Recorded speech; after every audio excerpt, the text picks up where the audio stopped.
All right, we've had a lot of cars on the channel over the years, from cars like the GT500 and El Chapo back in the day, to cool stuff like the Cobra with the Kenny Bell on it, even the Marauder, which we just finished building. We're still getting dialed in.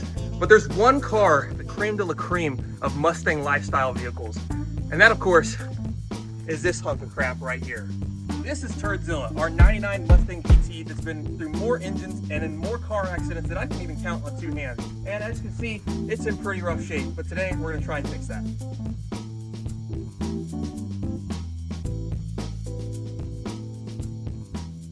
So let's run through what we want to get done today. Number one, of course, we want to get the outside clean. Number two, we want to get the inside habitable because it's pretty nasty. And number three, at the end of the day, we want to be able to go take this thing for a drive because it's been a hot minute since this car has been on the road. Now, the first thing we can fix here on our list here is the side scoops. So we have some Celine side scoops for this thing, but they're in a little bit of a rough shape and they're not quite ready to go on the car. So in the meantime, we've got some black ones off of a donor car that we're going to slap on here just to fill it in, make it look a little bit nicer. And we got our new panel here. It's got some brand new clips already in it. Line it up, press it in.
We got the outside of the car looking pretty decent, about as good as I think we can get it. Now it's time to take care of the inside, which, as you can see, is a disaster. And this old Mustang lifestyle hat definitely seems like it's ready to go in the trash. So we're gonna get everything squared away. We're gonna replace the A-pillar. We're gonna try and vacuum it up, get all this extra crap in here that we don't need, so the car actually has, I don't know, room to breathe.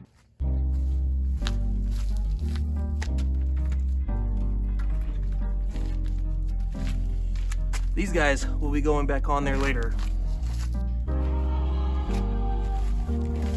Old piece from the OG wrap, still in pretty decent shape.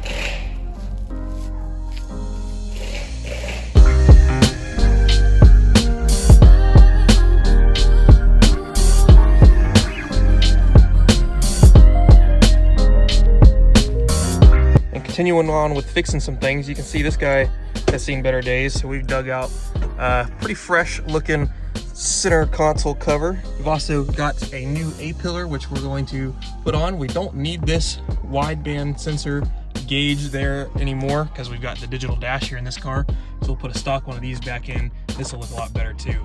Of course, the dash is a little bit rough. It's seen better days. It's got some stickers and it's cracking real bad, but down the line I think we're going to end up swapping this thing out anyways.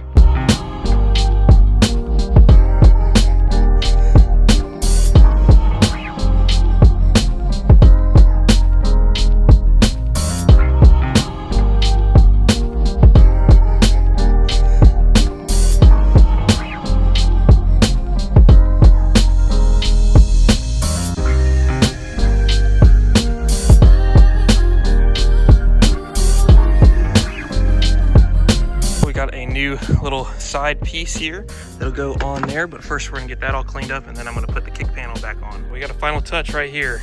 Got the other 35th anniversary badge for this side. The other side's had it. Push that guy right in there. Boom.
a second here to clarify that I like to think I'm a decent driver, and the car is legitimately running bad here. And so a couple months ago, we actually had the car on the dyno. We ran into an issue where it started developing a misfire, which is kind of why this car got put up. Andrew did some digging around trying to figure out what was wrong with it. Come to find out, it was some weird issue. So here's some of that diag here. All right, so I'm over here wondering why this thing's making less than 100 horsepower. Check all the plugs, right?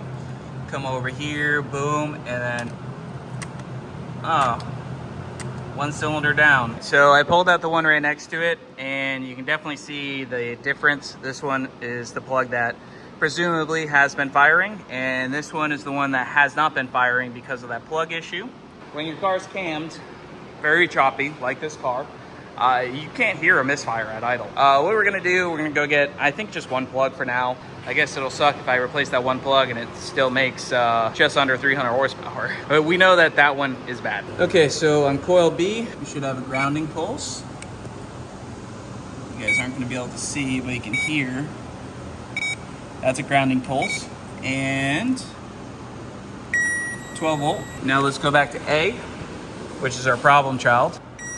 We have 12 volt, but we do not have the grounding pulse, which is the reason why, oh, maybe if it did it once, maybe we have a loose connection. All right, it's the next day, and you know, I had a sleepless night. The fact that the car did not want to run, it drove like crap, and I thought, you know, we just can't end this video off with this thing driving like a complete turd. It is Turdzilla. We got to fulfill the last part of the name. So what do we do when we have a dyno jet at our disposal? Slap this guy straight on there, try and figure out what's going on. Last time on the dyno, this thing only made 290. You know, cylinder one wasn't really happy, but we spent some time to get it figured out, and all 8 cylinders are singing Kumbaya together. So we're gonna see if it'll actually make some power today. Hey, don't look at that, all right? It works.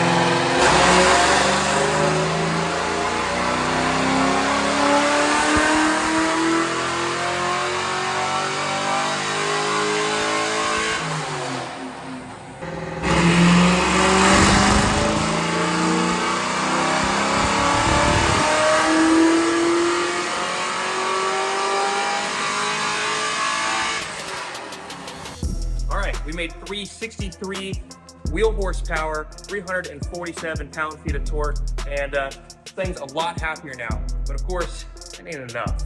We need some boost noises, some turbo noise. So stay tuned for that when we turbo Turdzilla.